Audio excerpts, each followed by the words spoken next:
대한민국 역대 대통령. 이 자료는 포털 사이트 다음에 올려와 있는 자료를 근거로 합니다.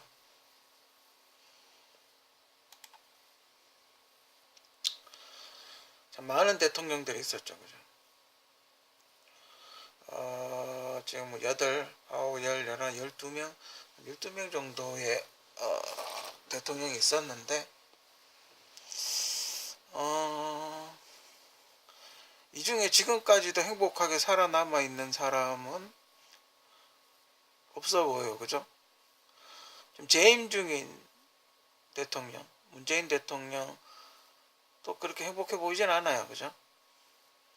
뭐 어찌됐건 전부 이렇게 약간 불행한 삶, 불행한 인생, 불행한 말로를 이렇게 맞이하게 되는 대한민국 역대 대통령들인데 왜 그런 현상이 일어날까요, 그죠? 권력이라는 어떤 그런 거에 취해서 본인이 이렇게 숟가락을 어느 정도 내려놓을 줄 알아야 되는데 자기 말 한마디면 뭐 모든 게 좌지우지 되는 그런 걸 하다 보니까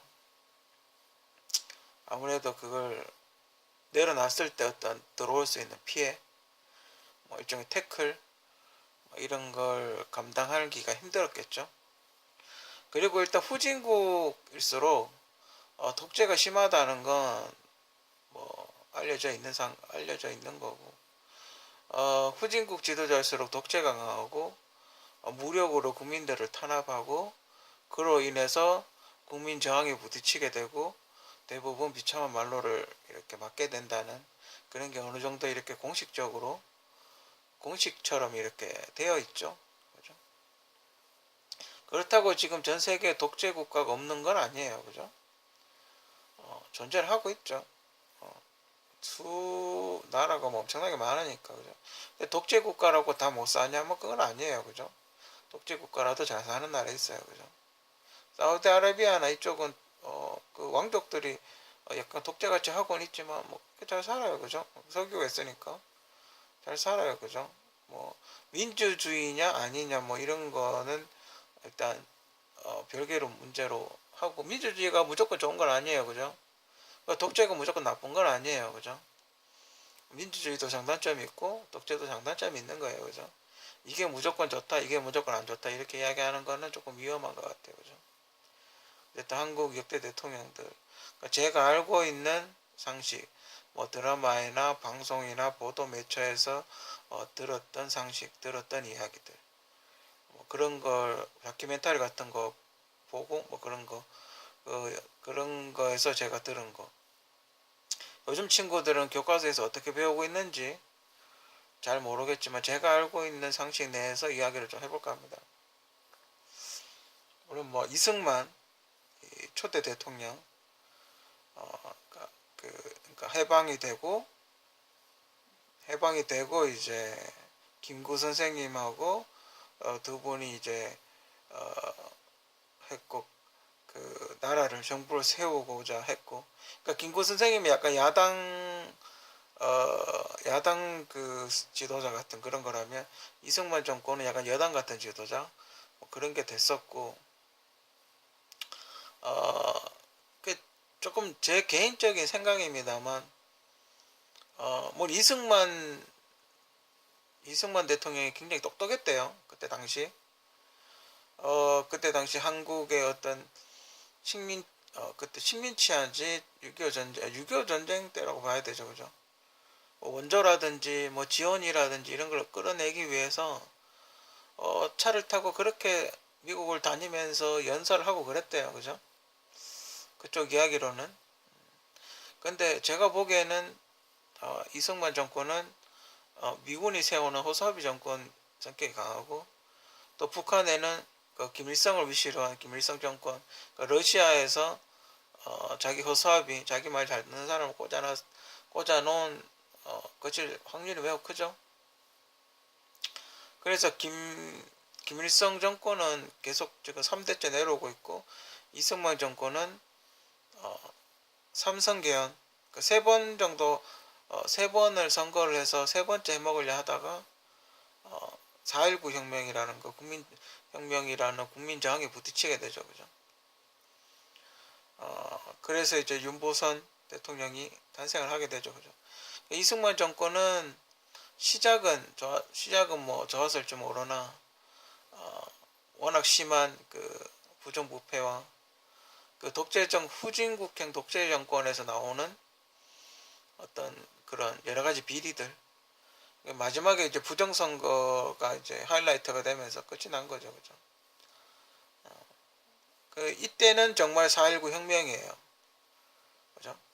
이승만 정권의 마지막 그 정권을 뒤집은 건, 그런 건 정말 4.19 혁명이에요. 그죠?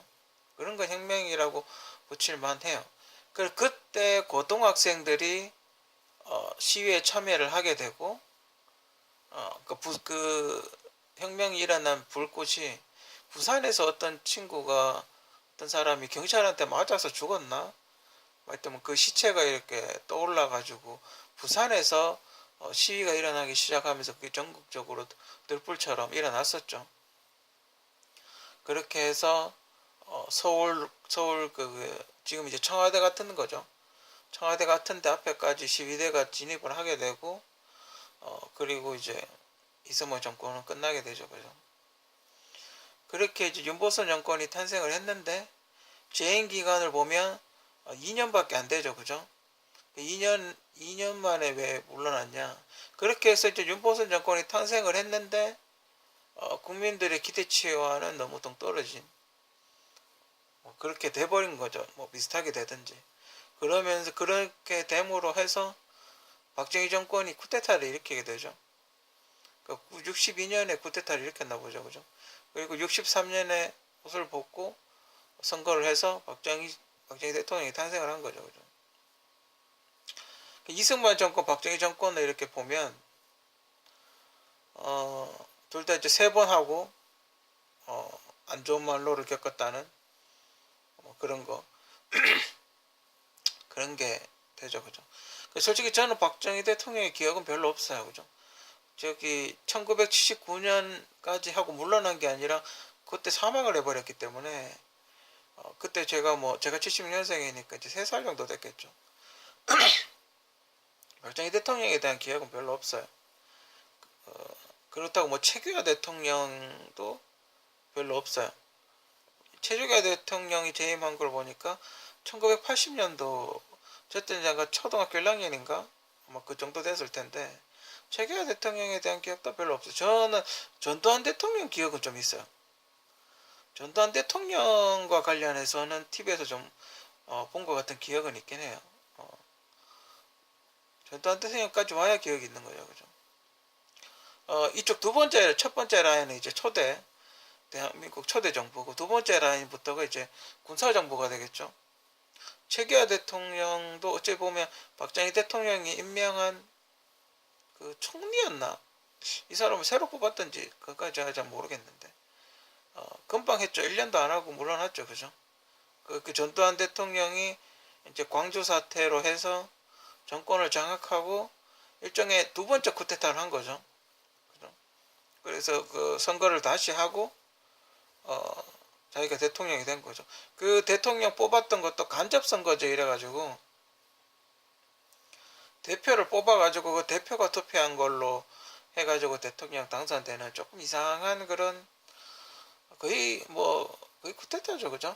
거의 쿠데타 비슷하게 해가지고 정권을 장악을 한 거죠. 그래서 사형 선고를 받았고, 13대 노태우 대통령과 함께 쿠데타의 어떤 그걸로 사형 선고 받고 받았다가 이제 풀어줬죠. 사면 복권을 해줬죠. 그래도 나라에 기여를 한 부분이 있다 이래가지고 전 재산 그 대통령 그 직을 수행하면서 얻었던 비자금 같은 건 다 국고로 환수되고, 사형 선고를 받았다가 이제 복권이 풀려났죠. 그죠? 어쨌든 이 군사정권 라인에 수많은 사람들이 피해를 입었겠죠. 또 많은 일들이 있었어요. 그죠? 여기에는 월남전도 있었고, 그죠? 우리나라의 요때가 1963년부터 한 1990년도까지가 제일 한국의 어떤 피크, 한국에서 어떤 이렇게 좀 경제 성장이 지금 막 얼마 전에 중국 막 올라갈 때처럼 그런 성장기 시대죠. 그러니까 군사 정부가 이렇게 뭐 프레임을 짜고 그렇게 있었는지는 모르겠지만 어쨌든 이 사람들이 한국 경제의 기틀을 다져놓았던 건 사실이죠. 물론 비애가 있긴 했지만 비교가 있고 뭐 말로가 안 좋긴 했지만 기틀을 다져놓은 건 사실이죠, 그죠? 이래서 이제 노태우 정권을 끝으로 군사 정권은 끝이 나고 이제 문민정부라는 게 출범을 했죠. 그러니까 군인이 아닌 사람이 대통령을 하는 시대가 온 거죠. 그래서 사람들이 막 박수를 치고 환호를 하고 좋아를 했었죠, 그죠? 그리고 김영삼 정권에서 생각나는 거는 금융실명제. 그 전까지는 어떻게 했냐면 통장 같은 걸 가명으로 만들어 가지고 은행에 넣어놓곤 했어요. 근데 김영삼 정권 때부터 그러니까 만약에 제가 박상복이면 박상복 이름으로만 통장을 만들게끔 되어 있는 거예요. 그러니까 확인이 되게끔 통장을 만들게끔 그렇게 해놓은 거예요. 그 취지는 막 이렇게 주인 없는 돈, 비자금 이런 걸 막는다는 것도 있고, 또 그 지하경제, 숨어있는 돈을 은행권으로 뭐 이렇게 끌어올리는 금융실명제를 전환을 하면서 이렇게 숨어있는 돈을 끌어올리는 뭐 그런 걸 만들고자 한 취지였는데 결과론적으로는 좀 안 좋은 쪽으로 흘러갔고 삼성 이건희 회장 차명 계좌 사건으로 봤을 때 얼마든지 차명으로 계좌를 만들 수 있다는 사실이 큰 의미가 없어졌죠, 그죠? 전 세계에서 뭐 몇 군데 안 하고 있는 금융실명제를 실시해서 그리고 그 경복궁에 있던 조선총독부 건물 같은 걸 해체를 하는 등 어떤 그런 그 쇼 같은 거 매스컴 쇼 이런 걸 되게 많이 했었고 사람들로 하여금 약간 이렇게 속이 시원한 정치 같은 걸 많이 했었어요. 많이 했는데 이제 98년도에 국가를 부도시키는 그런 엄청난 실수를 해버렸죠, 그죠? 그리고 김영삼 정권 때는 굉장히 재해가 많았어요. 건물이 무너진다든지 뭐 그러니까 그 태풍으로 인해서 건물이 무너지고 뭐 이런 게 아니고 부실공사라든지 뭐 이런 게 굉장히 많았어요. 물론 그전 군사 정권의 폐해일 수도 있지만 김영삼 정권 때는 건물이 무너진다든지 이런 사건 사고들이 굉장히 많았어요. 그렇게 해서 이제 IMF가 오면서 사람들이 소위 말하는 여당 그때 당시 이제 경상도 정권이라고 봐야 되죠. 그쪽이 이제 등을 돌려버린 거죠. 그러면서 이제 김대중 정권 쪽으로 이제 몰표가 가게 되죠. 몰표까지는 아니지만 하여튼 뭐 많이 가게 되죠. 하지만 김대중 정권이 좀 개인적으로 좀 비판을 받아야 되는 게 군사 정권의 핵심 멤버 중에 한 사람이었던 김종필 자민련 총재와 손을 잡았다는 거. 이건 좀 아니지 않나 싶어요. 그죠? 본인이 어떤 힘들더라도 가시밭길이라도 본인 스스로가 중심을 잡고 선거를 해서 이겨야지 자신들이 비판했던 군사정부와 손을 잡고 정권을 했다는 건 대통령이 됐다는 건 사실 저는 개인적으로 문제가 있다고 봐요. 결국 그 김종필 총재의 뒤통수를 나중에 치게 되죠. 처음에는 이제 그렇게 해서 당선이 되면 내각제를 추진하겠다라고 이야기를 해놓고 선거 때 낙선운동이라는 걸 하게 되죠. 그래서 자민련에 있던 의석을 다 뺏어버리죠. 자민련 사람들을 다 낙선을 시켜버리죠. 이 사람들은 무슨 비리가 있고 어쩌고저쩌고 소위 말해 뒤통수를 치게 되죠. 그러면서 내각제는 물리 건너가게 되고 김대중 정권은 그냥 그 상태에서 끝나게 되죠. 그러면서 그 다음에 탄생했던 게 노무현 정권이죠. 그렇죠? 노무현 정권은 이 사람들의 공통점, 두 번째 라인의 공통점은 이 사람들의 공통점은 굉장히 시위에 적극적으로 참여를 하고 시위하고 관련되어 있는 여러 가지 일들을 하고 그런 사람들이에요. 그죠? 두 번째 라인은 유명한 게 그 부마 사태 부마 사태의 시위에 참여하면서 굉장히 유명해졌고, 또 김정인 대통령 같은 경우는 5.18로, 지금도 우려먹고 있는 5.18로 굉장히 유명한 대통령이고, 그죠? 이 세 명은 다 시위로 굉장히 유명해요. 그죠? 시위로 굉장히 자기를 알린 사람들이에요. 그죠? 노무현 대통령은 뭐 최초의 탄핵 발의 대통령이고 최초의 자살한 대통령이죠. 예전에도 뭐 그런 얘기 많이 했었는데, 대통령이면 안 해야 될 일이 있어. 아예 누군가가 총을 쏴 죽이면 모르지만 절대로 자살하면 안 된다고 그렇게 생각을 해요. 제 개인적인 생각은. 뭐 그렇게 해서 대통령이라면 아무리 자기가 죄가 있으면 죄가 있다고 당당히 밝히고, 죄가 없다면 끝까지 싸워야죠. 그죠? 그게 대통령이죠. 그죠? 한 나라의 대통령이 자살을 한다는 건 솔직히 좀 그래요. 과연 노무현 대통령이 자살을 했을까 싶기도 해요. 타살이 아닐까? 누가 경호원이 밀지 않았을까? 뭐 그런 생각도 조금 가끔씩 하긴 해요. 어쨌든 결론적으로 다 자살이라고 결론이 났으니까 뭐 그렇긴 하겠지만, 그죠? 어쨌든 그건 좋은 현상이라고 보여지지 않아요. 이쪽은 감옥을 가진 않았어요. 세 번째 라인은 임기는 그래도 무사히 마치고 퇴임을 했어요. 그죠? 퇴임을 했지만 나라를 거의 말아먹었죠. 그죠? 세 명이 경제로 최악의 사태에 이르렀고, 그래서 이제 17대 이명박 대통령이 탄생을 하게 되죠. 그죠? 이명박 대통령도 12대 참여를 해서 사형 선고까지 받은 사람이에요. 그죠? 근데 뭐 어떻게 했는지 모르겠지만 그 현대건설에 취직을 하게 되죠. 그러면서 인생이 12대 쪽이 아닌 이제 CEO 쪽, 회사원 쪽으로 방향을 바꾸게 되죠. 하지만 이명박 대통령도 예전에 무슨 노무현 대통령하고 둘이 국회의원 선거를 붙었는데 선거법 위반으로 노무현 대통령이 당선이 된 적이 있었죠. 뭐 그런 것도 있고, 그리고 뭐 직간접적인 전가가 뭐 수십범이라고 뭐 그런 얘기도 한 적도 있고. 이명박 대통령은 좀 안 좋은 게 그렇게 됨으로 해서 뭐랄까 대통령의 도덕성이 많이 떨어졌어요. 그러니까 그 이명박 대통령이 당선이 됨으로써 약간 문제가 있어도 능력만 있으면 대통령이 되는 게 아닌가, 그죠? 좀 약간 문제 있는 사람들도 뻔뻔스럽게 대통령이 나오는 그런 안 좋은 선례를 남겼어요. 그죠?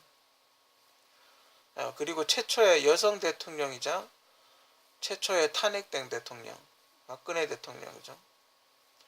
그러니까 박근혜 대통령은 아니죠. 탄핵이 됐으니까 그 대통령은 아닌 거죠. 어쨌든 18대에 그래도 당선이 되긴 했고, 나중에 혹시 복원이 될 수도 있으니까, 그죠?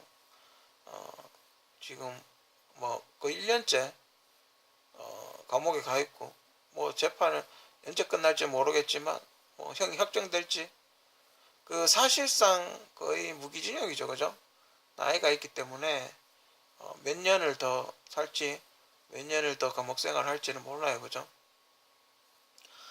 최초의 그 부녀가 대통령 된 특이한 사례고, 그리고 독재자의 딸이라는 꼬리표 항상 따라다니고, 뭐 그렇지만 본인은 나름대로 열심히 한다고 열심히 했는데 사람 관리를 조금 잘 못한 게 아닌가, 아니면 여자라고 약간 무시한 게 아닌가, 뭐 그런 생각이 들고, 그 최순실이라는 사람이 뭐 어느 정도 관여를 했는지 그까지 제가 잘 모르니까, 또 많은 관여를 했다고 언론 보도에 나오니까 또 뭔가 문제가 되겠죠. 그죠?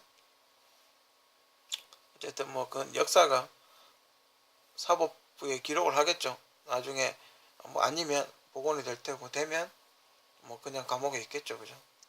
19대 대통령 문재인 대통령, 이 사람은 되게 특이한 사람이죠. 탄핵을 시키고 대통령이 된 사람이죠. 그죠? 이 사람은 책임이 막중해요. 그죠?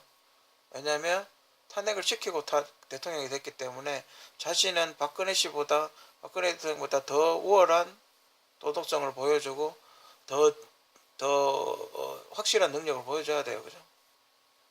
근데 지금 봐서는 글쎄, 지금 봐서는 오히려 박근혜 정권에서 계획하고 추진했던 거를 그냥 우려먹고 있는 수준, 그 수준밖에 안 돼요. 지금 3년 차가 들어가는데 아직 아무것도 이야기를, 비전을 보여주지가 못하고 있어요. 그죠?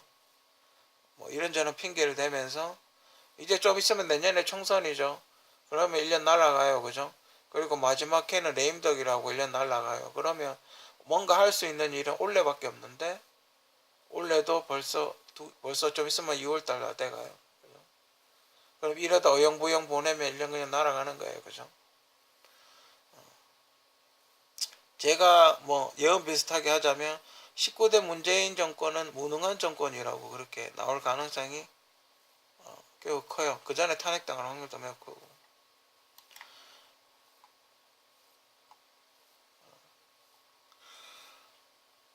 요건 하고, 요걸 이렇게 정리를 하다 보니까 뭔가 재밌는 평행이론 같은 게 있어서 제가 요건 다음 편에 2부에 이야기를 해보도록 하겠습니다.